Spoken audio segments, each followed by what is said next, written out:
Hello everyone, welcome to Code Unwrap. Today we will see how activity lifecycle work using Kotlin language. So here I've created one project. Its name is activity lifecycle demo. In this I'm having one method which is onCreate. Now I'll create one more method which is onStart, onResume, and the last method is onDestroy. So we have created all these 7 methods of activity lifecycle, and now we will add one log statement so that we can identify which method is getting called. So I'll create one tag here using val keyword, which is constant in Kotlin. I'll write it as main activity, and then I'll make a log statement here using logd plus pressing the tab button with that. So if I'm writing logd and pressing the tab button, it will create a shortcut for me for the log statement. And that's how you can create a log statement for every method.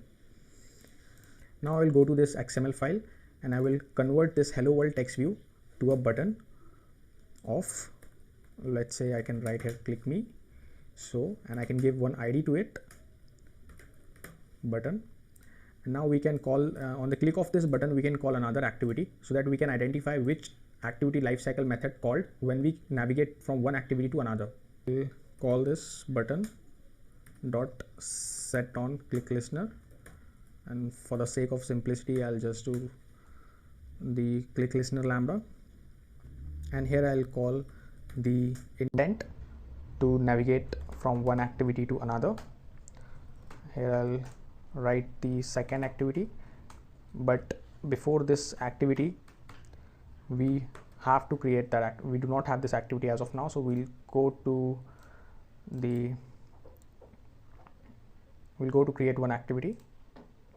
This is main activity 2, and okay, so main activity 2 is created, and let's call this activity from here main activity 2 colon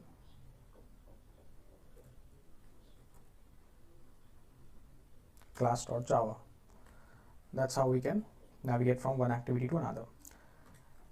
And now let's create same callback methods like this into the main activity 2 to verify which method is getting called of main activity 2. And let's have this tag in the main activity 2 like this.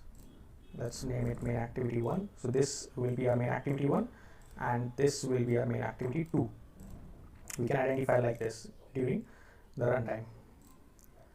And I'll copy this log here also. Okay, so I think now we are good to go. So let's run this project. I'm using Pixel phone. So let's see, Gradle is building. I'll pause the video till this Gradle builds. Okay, so as you see, project is getting successfully built and run.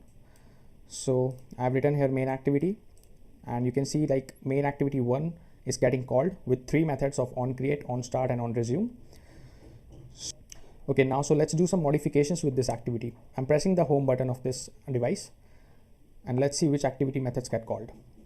So onPause and onStop is getting called. If I'm going from recent activity and I'm opening my activity again, so at this point of time no methods get called. I'm going to launch it again. So on restart, on start, on resume.